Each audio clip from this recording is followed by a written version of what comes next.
paz do Senhor, graças a Deus, estamos aqui mais uma vez para falarmos e para meditarmos um pouco da palavra de Deus. Iremos comentar hoje a lição de jovens da Escola Bíblica Dominical. Falamos aqui da cidade de Parnamirim, Igreja Assembleia de Deus, do bairro de Boa Esperança, sob a liderança do pastor James Costa. Me chamo aqui, professor irmão Redson Crisanto.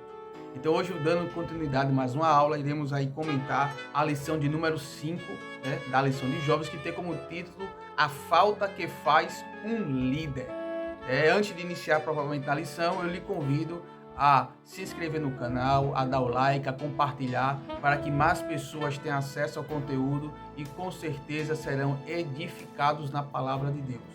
Então, aqui como falamos, a falta que faz um líder, a lição de número 5, qual nós iremos comentar e falar no dia de hoje. O texto principal se encontra em Juízes, que é a base da nossa lição, o livro de Juízes, capítulo 21, versículo 25, que diz o seguinte: Naqueles dias não havia rei em Israel, porém cada um fazia o que parecia reto aos seus olhos. O resumo da lição vai dizer o seguinte: Deus levanta pessoas em diferentes tempos para conduzir o seu povo, e a ausência de um líder pode trazer sérios prejuízos. A ausência de um líder pode trazer sérios prejuízos. E o texto bíblico em Juízes, do capítulo 2, do versículo 7 ao versículo 14. Então, o livro de Juízes, o qual nós iremos comentar e falar hoje, é a ausência, de um líder, a ausência de liderança, que aconteceu em alguns momentos na história do povo de Israel. Vai mostrar, então, uma época de altos e baixos para o povo, que tinha, por um momento, acabado, saído do Egito, passado ali diversos momentos no deserto, e nesse período houve a liderança de Moisés, depois a liderança de Josué, e a Bíblia vai registrar que houve um momento que toda aquela geração de Josué ela vem falecer e vem surgir uma nova geração. E essa geração, e todos aqueles anciãos da época de Josué também já havia morrido. Então, aquela liderança que ali surgiu ali no seio de Josué não mais existia e passou a existir uma nova geração. Então, foram momentos de declínio espiritual, de declínio moral e de declínio social em que o povo de Israel começou a passar após a morte de Josué. Então, o período que nós estamos abordando, um período histórico, é a morte, após a morte de Josué e até a ascensão do primeiro rei de Israel, o rei Saul. Então, esse período entre Josué e rei Saul é o período em que o povo, no momento em que clama ao Senhor, Deus levanta líderes para poder conduzir o seu povo. E esses líderes, ele é conhecido como Juízes, que é justamente que vai dar o nome ao livro de Juízes do Antigo Testamento. Então é sobre esse período histórico que nós iremos abordar neste momento. Então, houve consequências gravíssimas, essa ausência de liderança após a morte aí de Josué. Então, é o que nós iremos tratar. Então, o primeiro tópico da lição vai falar sobre o período dos juízes, o livro de Juízes. Então, primeiro entendemos que o livro ele é do Antigo Testamento, então o período histórico é pós-libertação do Egito, pós-liderança de Moisés e morte de Josué. Então, nesse período, então o povo já tinha aí entrado na Terra Prometida, já havia tido algumas conquistas, e que essas conquistas continuavam ainda acontecendo. Então, é nesse meio, então o povo está habitando já ali na Terra de Canaã. Então, o povo já habita na Terra de Canaã, Josué já havia morto, havia surgido uma nova geração, e é esse período histórico que nós iremos tratar. Então, a morte de Josué é até a ascensão do rei Saul, que nós já falamos anteriormente. Então, podemos ver que nesse período aconteceu várias situações. E havia então um movimento cíclico, um movimento que você, ao ler o livro de Juízes, você vai observar que sempre acontecia. Primeiramente, o povo ele abandonava Deus, se misturava com o povo de Canaã, então havia a infidelidade do povo de Israel, com idolatria e com toda a sorte de pecados, de Canaã. E aí vinha o juízo de Deus. Então Deus utilizava assim, desses povos pagãos, desses povos idólatras para proferir juízo contra o seu próprio povo, tendo em vista que o seu povo o havia abandonado. Então, nesse período de sofrimento, de angústia, o povo clamava a Deus,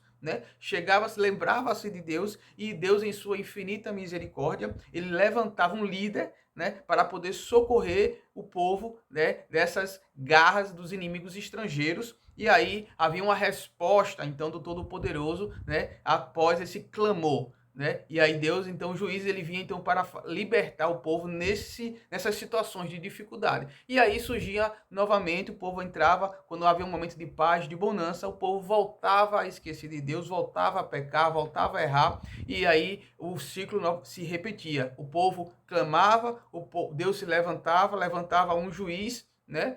Ou uma juíza, e para libertar o povo. E havia um período de tranquilidade até que o povo novamente viesse a se esquecer de Deus e voltar a entrar na idolatria e na pecaminosidade. Então este era o ciclo, né, o qual o livro de Juízes vai tratar historicamente, né, vai retratar. Então, podemos observar então nesse ciclo uma das coisas é que Deus, ele é benevolente, ele é longânimo, ele é paciente. Porque não foi apenas uma vez, mas foram várias vezes que o povo aconteceu esse episódio de desobediência, de idolatria, de esquecimento de Deus, de apostasia espiritual.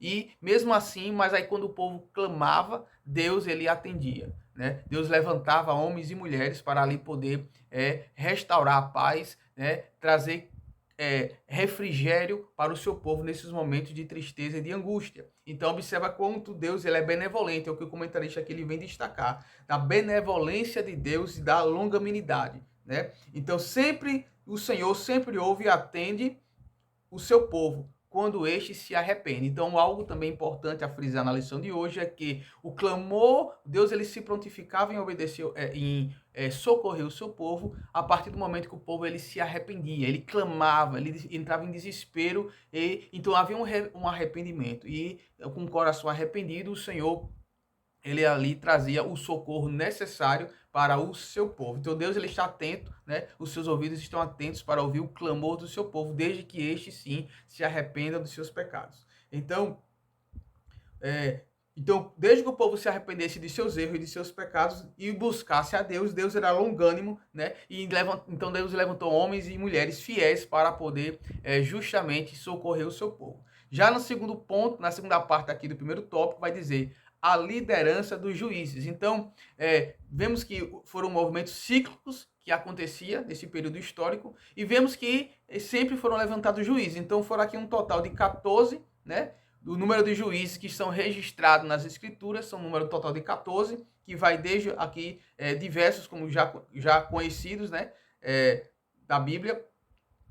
E Deus sempre vendo pessoas aí escolhidas para governar o seu povo. Uma observação, um detalhe, é que esses juízes, diferentemente dos sacerdotes e diferentemente dos reis, eles não alcançavam uma posição por herança, né? Por ser herdeiro de juízes, por ser filho de juízes, não. Era uma escolha direta do próprio Deus. Então não era como os reis que passavam de pai para filho, ou dos sacerdotes, em que permanecia ali na tribo de Levi, naquelas várias famílias. Mas não, era uma escolha direta do próprio Senhor, a escolha dos juízes, né? Tinha essa ideia, essa característica. E outro detalhe é que os juízes, eles não eram para interpretar a lei. Eles não eram como vieram levantados por Deus para interpretar a lei. Não. Eles vieram, a responsabilidade era para cumprir a lei, né? Cumprir os mandamentos, fazer com que o povo andasse no eixo, vamos assim falar, né? No eixo ali de acordo com a vontade do Senhor. Então eles não vieram para interpretar, mas para cumprir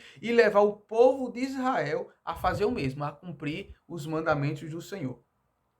Então, em cada tempo de grande aflição, né, sob a autoridade e o poder de Deus, né, levantava juízes que realizavam grandes feitos. Vemos aí Sansão, Gideão, Otiniel e vários outros, Débora, né? Então vemos aí vários que realizaram grandes feitos e contra povos estrangeiros. Então Deus levantava. E o período, né, o período aí de tempo cronológico em que houve atuação dos juízes é aproximadamente um período de 410 anos, que foi esse período aí em que houve a atuação dos juízes ali na história de Israel. Vimos que é entre Josué, a morte de Josué, e a ascensão do rei Saul. Então é um período mais ou menos aí aproximadamente de 410 anos. E qual é o contexto, já a terceira parte do primeiro tópico, qual é o contexto social dos juízes em que eles viviam, em que eles viveram, em que contexto social? Então, um contexto social que esclarece bastante, encontra-se em Josué, no capítulo 8,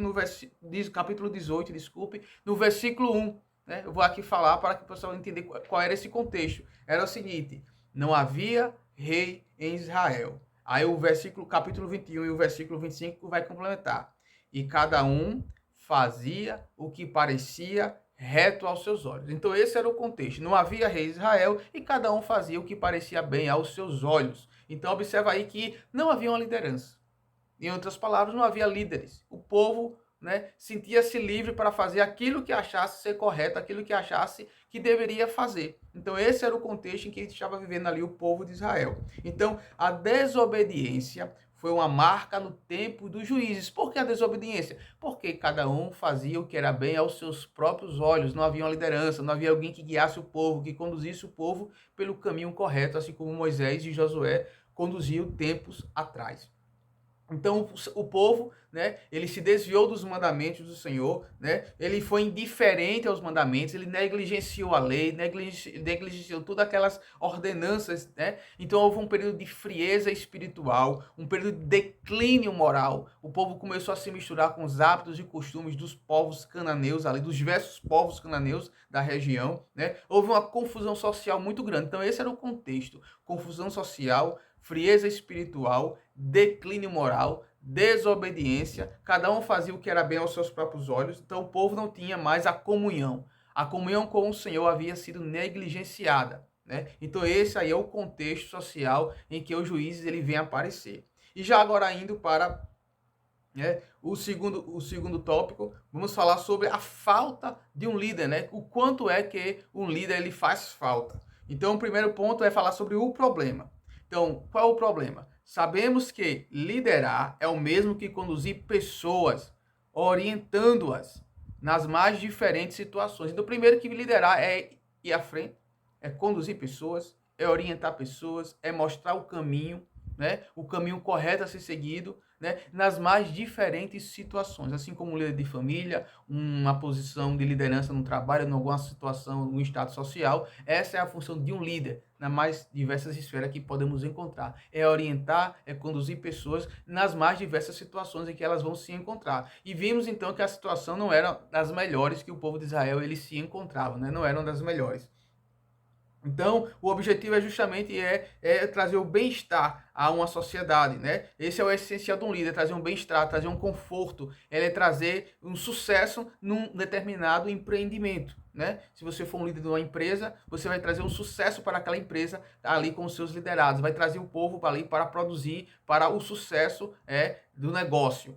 Então, o líder aqui no povo de Israel também era para trazer o sucesso, a harmonia social, a harmonia espiritual, a comunhão com Deus, orientar o povo a seguir os mandamentos, dados por Moisés, dados por Deus. Então, esse era o grande problema, porque não havia líderes, então não havia esse desafio a ser naquela época. E aí podemos observar qual era a percepção, podemos observar no Novo Testamento uma percepção de Jesus, a respeito da ausência de liderança. E nós podemos ver aqui no livro de Mateus capítulo 9, no versículo 36, uma parte que vai dizer o seguinte: porque andavam como ovelhas que não têm pastor. Então essa era a percepção de Jesus, porque andavam como ovelhas que não têm pastor. Logicamente que aqui eles estavam falando aí de vários contextos, tanto podemos fazer referência aí ao Antigo Testamento, nessa situação dos juízes, como também do próprio momento histórico ali em que Jesus estava vivendo, em que não havia lideranças fiéis, e obedientes ao Senhor. E aí o povo ele anda sem a liderança. Então andar sem liderança é um perigo. Não ter pastor, não ter quem guie, quem oriente. Então aí já é um perigo. Então isso também é uma das grandes um dos princípios e um dos argumentos que podemos usar a questão dos desigrejados, né? A ausência de a igreja, da liderança institucional, e o qual temos aí diversas fontes, diversos textos bíblicos que fundamentam essas lideranças, e observamos aí que não ter um pastor, não ter um líder, não ter uma liderança, corre-se sério perigo para que possa acontecer como aconteceu com o povo de Israel, de cada um fazer segundo a sua própria vontade, segundo a sua interpretação, segundo o seu próprio conhecimento. E aí você vai correr um sério risco de haver algumas interpretações errôneas da palavra do Senhor e cair em heresias e cair em pecados. Então podemos aí observar então justamente vimos então a percepção de Jesus, né, que o povo ele andava sem um líder. Então, a respeito daquela multidão, né, temos aí ao menos duas grandes importantes lições daquela multidão, aí já falando da percepção de Jesus sobre o povo de Israel no momento em que ele vivia, que também encontrava-se sem líderes. Havia líderes físicos, mas que não exerciam de fato a liderança. Então, a primeira lição é que devemos cuidar para que haja líderes que se importem com o rebanho. Então, era o que acontecia com o povo. Havia, de fato, líderes no contexto de Jesus, né? Diferente do contexto pós-morte de Josué, que não havia realmente líderes físicos, em Jesus havia, porém os líderes não se importavam com o povo. E é a mesma coisa de não ter líder. Então, é importante que o líder ele tenha a sensibilidade com os seus liderados e que se importe de fato, né, de coração, já que ele aceitou de bom grado essa responsabilidade. Então, uma coisa importante é que o líder ele se importe com o seu povo. E o segundo ponto é que a falta de líderes, segundo o coração de Jesus, é uma tragédia. Então, além dele se importar, é só possível se importar de fato e de verdade com o povo se de fato ele estiver sendo guiado por Jesus, tiver Jesus em seu coração, de fato ser transformado. Então, o segundo ponto é esse. Falta de líderes segundo o coração de Jesus. Então, infelizmente, vimos isso nos últimos dias, nos momentos que estamos vivendo também, né? Lideranças eclesiásticas que não têm amor de verdade pela obra, amor pelo povo, por Jesus, que tem atendido apenas os seus próprios interesses. Infelizmente, temos vistos, mas é necessário, então, que a igreja também se desperte e que Deus levante homens, né, de verdade, que realmente amem a obra e que se importe com o povo e que tenha plena comunhão com Jesus. Então, a situação do qual o povo de Israel foi submetido no período dos juízes, somada à atitude e às palavras de Jesus aqui expostas, é o suficiente para mostrar o quão grave e problemático é a caminhada do povo de Deus sem a presença permanente de uma liderança. Então, vimos aí tanto no contexto do Antigo como no Novo Testamento, que é um período muito grave, então, permanecer nesta caminhada sem a presença de um líder, né? Sem a presença de um permanente de uma liderança.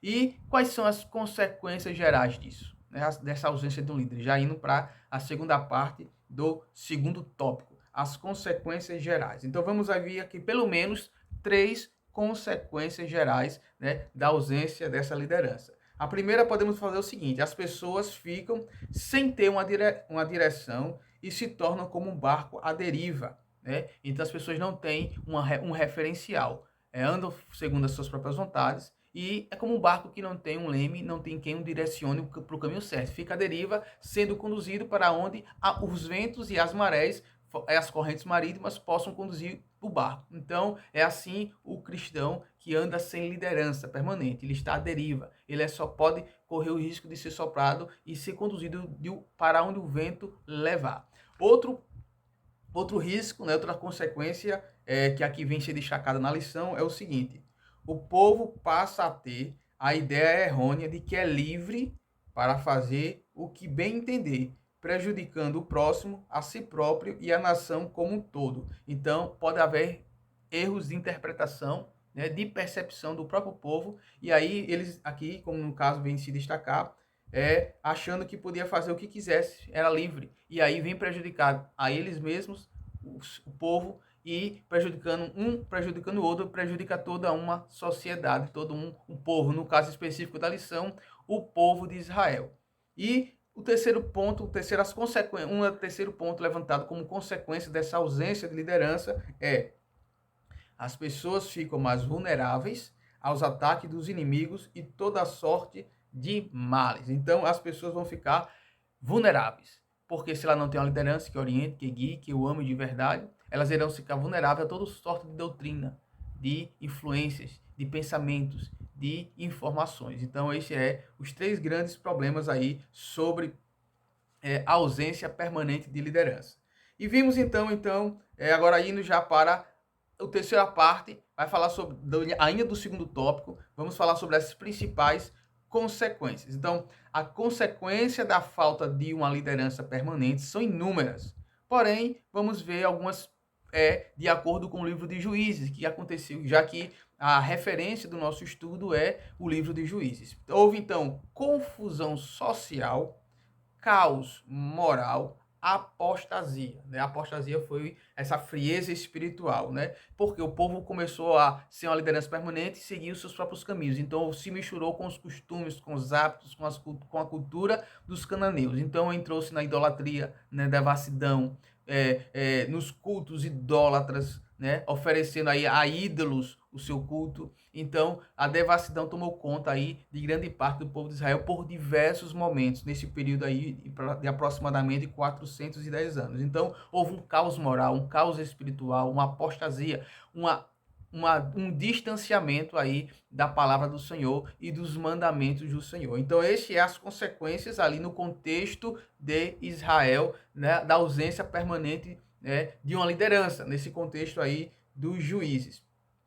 E agora já partindo aí para o terceiro tópico da lição, a solução. É o título do terceiro tópico, a solução. Então vemos a primeira parte. Temos aí 3 partes desse terceiro tópico.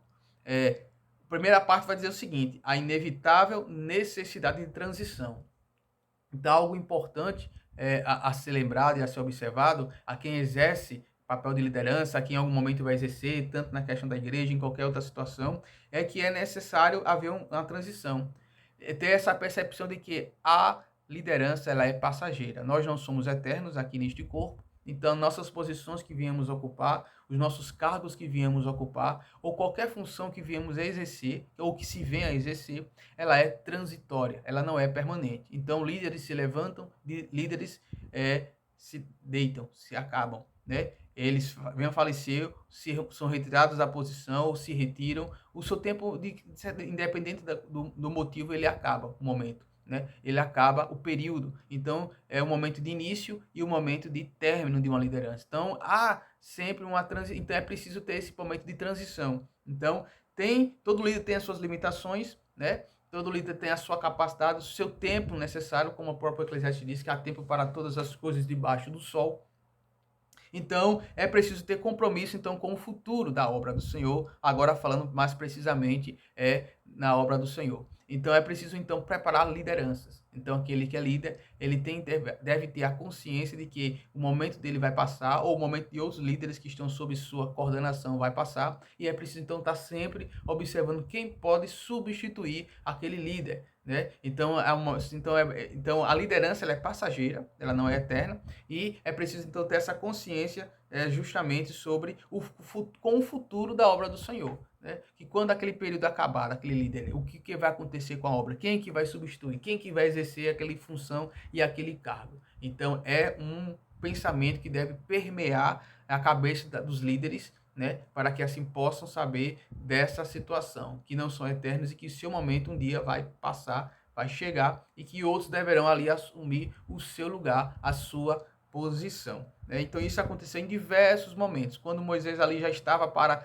terminar o seu ministério, né, Deus levanta Josué, escolhe Josué, e Moisés passa a orientar Josué passa a andar com Moisés, ali observando aquele líder, né, como é que o procedimento, como era toda a tomada de decisão. E ali quando Moisés vem falecer, ali nas margens, ali já para a planície de Moabe, antes de entrar na terra prometida, Josué vem e assume e atravessa o Jordão e dá início à empreitada da conquista da terra prometida. Então, o segundo ponto, né, ainda nesse contexto, vai falar sobre o investimento nos mais jovens. Então, observamos que Samuel, quando foi escolhido, né, por Deus, ele era jovem, ainda ali, em sua mocidade, quando ele ali estava no templo. Ali vemos também Davi, né, também escolhido para ser rei, ali quando moço, mais novo de sua casa. Jeremias, né, Jeremias se considerava uma criança diante ali da responsabilidade, diante do chamado dele para profetizar naquele período ali de Israel. né? O próprio Timóteo passou algumas dificuldades e Paulo, o apóstolo Paulo, ele vai incentivar, vai orientar, né? Por ser um obreiro novo, podia sofrer algum tipo de resistência, podia sofrer um tipo de discriminação. Então, a Paulo ali vai dar alguns conselhos ou um reforço. Então, é preciso investir nos mais jovens, né? Outra lição que fica, porque, na verdade, esses crianças serão adolescentes e jovens serão os adultos que, e nas diversas fases da vida, assumirão diversas responsabilidades. Então, é preciso investir nos jovens, porque esses, de fato, né, um ciclo natural da vida, assumirão as funções, né, que outros já, com a idade avançada, deixaram em aberto. Então, vimos aí exemplos de pessoas que foram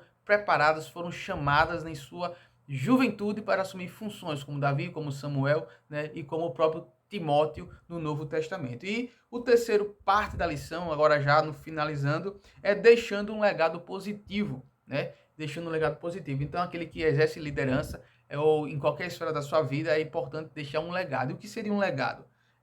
De acordo com o dicionário, vai dizer que é o que é transmitido às gerações que se seguem. Aquilo que deixa-se para as gerações que vêm após a sua geração, a sua vida. Então, aquilo que você deixa é o seu legado. Aquilo que você deixa para o seu filho, aquilo que você deixa para a sua igreja, aquilo que deixa para os mais novos, um ensinamento. Então, não é bem mais do que bens materiais. Não é só bens materiais, um legado. Ele pode ser ensinamentos, ele pode ser princípios, né, que devem ser ensinados. Então, ele é bem mais do que o tempo, bens materiais. Então, o legado é aquilo que o tempo não é capaz de destruir, né? Quando é um legado positivo, que aquele tempo não destrói, mas que permanece ali no pensamento, que permanece ali nas ações, nos ensinamentos que são passados, né, ali para outras gerações. Então, esse é um legado positivo, o qual nós devemos deixar para gerações futuras. Então, também, como falamos, não tem só relação com os bens materiais, né? Já foi falado aqui há pouco tempo, mas também com princípios e valores e exemplos de vida, né? Vimos aí também legados que não foram tão bons como do próprio rei Acabe e Jezabel, né? Não deixaram um legado tão... não deixaram um legado bom, na verdade, né, para o povo de Israel. São legados que devem ser evitados, né, mas que nós somos chamados, incentivados a deixar um legado positivo para o povo de Israel. Vimos aí Sansão, né? Sansão que foi escolhido ainda ali, Nazireu, escolhido de Deus para uma missão específica, e ele menosprezou o seu chamado, né? Menosprezou e não deixou um legado positivo para o povo de Israel, né? Ele seguiu as suas paixões, os seus olhos, a sua vontade, o seu coração, e acabou se desviando do propósito maior de Deus, que era ser uma grande liderança no momento ali em que os filisteus estava oprimindo o povo de Israel. Então, é importante então que essa herança frutífera possamos deixar para as gerações futuras, né, a respeito aí do amor do Senhor. Então, a herança de que nós aprendemos que possamos deixar. Então, vimos então nessa lição o grande desafio, o grande problema, as grandes consequências que acontecem com a ausência de uma liderança permanente. Então foi um período de dificuldade que o povo de Israel passou, esse período aí dos juízes, mas sempre que o povo clamava, sempre que o povo se arrependia, Deus, em sua longanimidade, em sua grande paciência e extrema misericórdia, ele se levantou homens, levantou mulheres para ali liderar o seu povo. Então que possamos aí ter líderes que realmente, de fato, amem o povo, amem a obra do Senhor, e que possamos aí estar congregando para que assim possamos ter líderes que nos orientem também, né? Para que nós não venhamos correr o risco de fazer como o povo de Israel, o qual está aqui registrado, que cada um fazia o que parecia bem aos seus olhos, como está aqui em Juízes capítulo 21. Então esta é a lição, né, deste dia. Então que Deus abençoe a cada um de você. Compartilhe esse vídeo, dê o like, se inscreva se ainda não for inscrito, para que esse conteúdo possa alcançar mais vidas, e com certeza a palavra de Deus ela não volta vazia, e que sejamos edificados na palavra do Senhor. Então que Deus abençoe e até um próximo encontro, uma próxima oportunidade.